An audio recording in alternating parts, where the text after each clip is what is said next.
Detective Tracy Angeles. Whore of the Angels is what they call me, the boys. Decibel Stefan Emilian Mataseranu. Emil to his friends, Pete to his enemies. We met at Gold's. I was on the elliptical. Larry was killing preacher girls. Emil used to be hella fat. I wanted to be like Lou Ferrigno. The kind of guy you could get a piggyback ride from. I knew. Oh, I knew. It was destiny. Larry Eugene Phillips Jr. had a checkered childhood. My father took me camping. With guns. We never had money.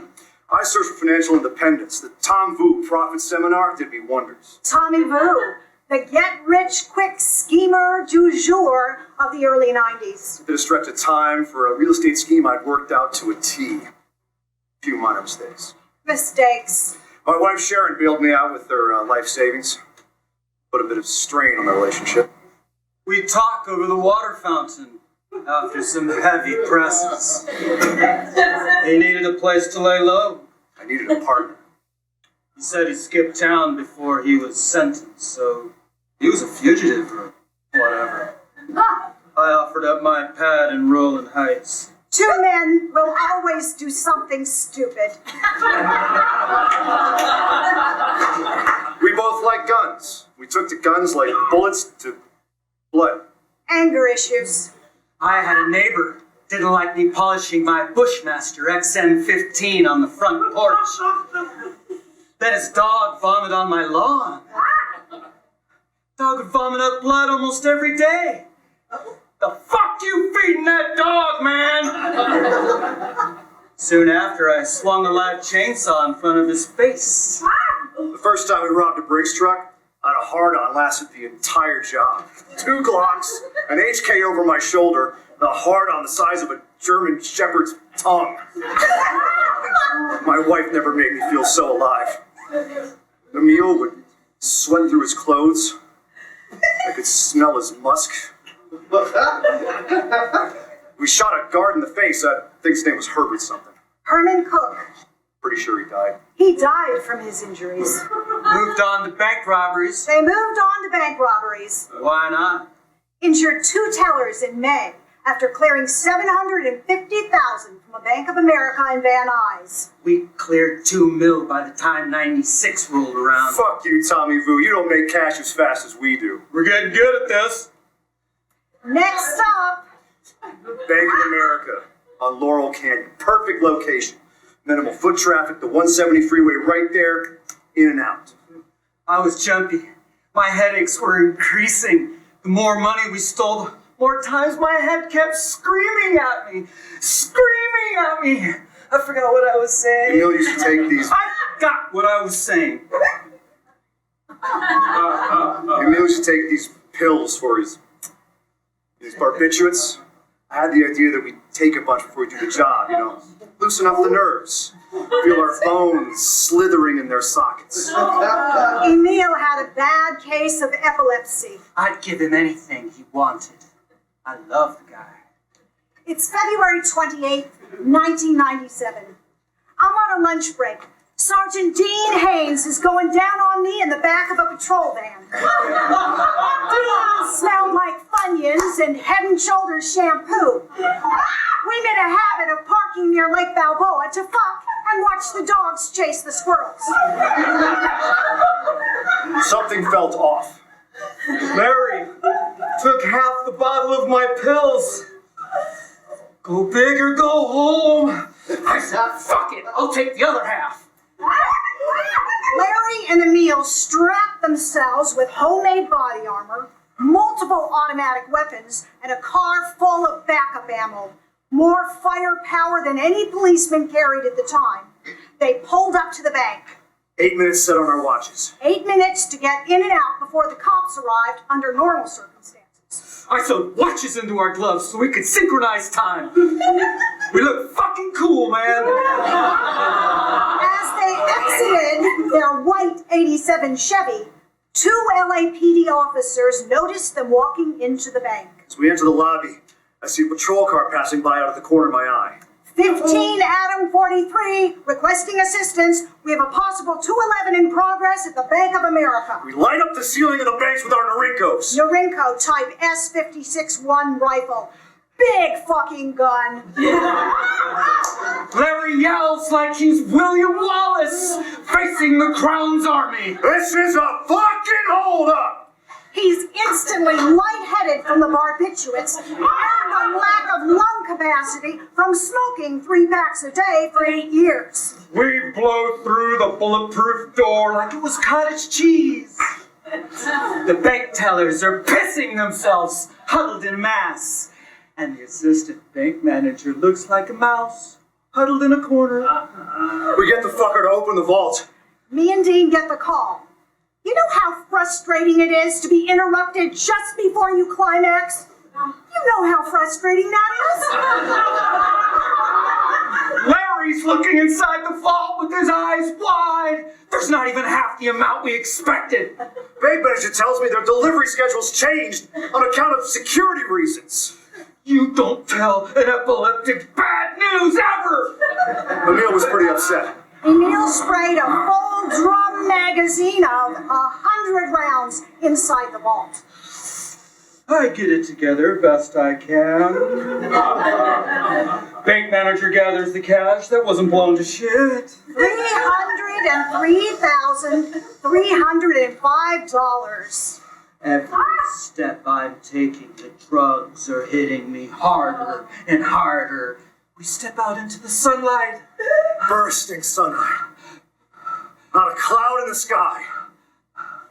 It's a paradise for kings. We're kings, Larry! We'll be kings! Me and Dean arrive on the scene. 20 cop cars are setting up roadblocks, establishing a perimeter. I see Larry step out of the bank. He unloads on us. Bullet grazes me in the stomach. Another got me square in the ass. Dean got one in the shoulder. We collapsed on top of each other amid the metal and the glass and the asphalt. I orgasmed right there. Dean's blood splattered on my lips. The greatest orgasm of my life. I'm coming, Dean. I'm coming. Dean! We were two vengeful kings, set on the loose. Severely outgunned, several officers broke into a local gun store and stole AR-15s. Now, we were simply fighting for our lives, not for dreams, not for Christina and Emil Jr. That fucked with me. I hadn't kissed my boy goodbye that morning. Oh, I hadn't fucked Christina in weeks. Phenobarbital starts blurring my vision. I see this sea of cops all pointing guns at me. What was I doing here? What were we supposed to be doing? At the same time, a SWAT team showed up. My Norinco's tapped out, so I dropped the gun and I switched to my 9mm Beretta. Upon switching weapons, we got him square in the hand.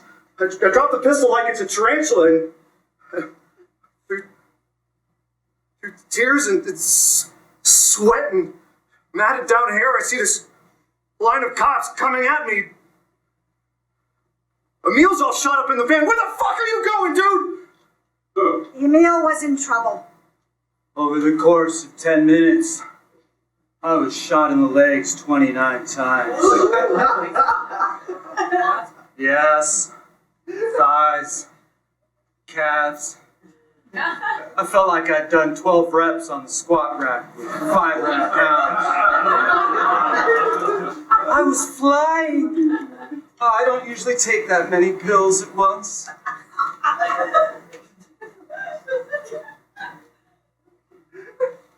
I look at Larry, my brother. One last look. Last dance. One last kiss. I'm so sorry, Larry. Remember how we used to dance? I remember. Larry reloads his 9mm. He committed suicide right there. I didn't commit suicide. You pointed it right up towards your face. I had to reload, bitch. I pressed it one-handed 1,000 times. My father showed me how. I didn't kill myself, Daddy, I swear! I heard the shot. Can anyone fucking hear me? You're far away, Larry. They cornered Emil until he raised his hands up. How do you surrender after so much violence? We thought he was a real coward for that. I'm down on the pavement, surrounded by cops, SWAT. They're all wearing short shorts. Real buff guys. They had been on a jog through the Sepulveda Pass when the call came out. They had running shoes on. Nice New Balances. Emil Jr. would wear those one day. Emil told me his name was Pete. Pete to my enemies. Were there any more accomplices, Pete? Fuck you. Shoot me in the head. Not very cinematic. Best I could come up with under the circumstances. It's all right, bro. You did your best. You did good. Do we have more to say? Do we become remembered? Fuck yeah, bro. They're gonna hang our clothes and our weapons in the Los Angeles Police Museum. Some of their weapons would be confiscated to be used on patrol. Nice fucking weapons. My family will sue. They will sue the LAPD for letting me bleed out on the concrete. The verdict never comes in. It's a hung jury. My family doesn't give a fuck. Though Larry and Emil failed in their personal and professional lives, their actions leave a legacy. The LAPD becomes a militarized army. Never again will we be outgunned. We did something, didn't we?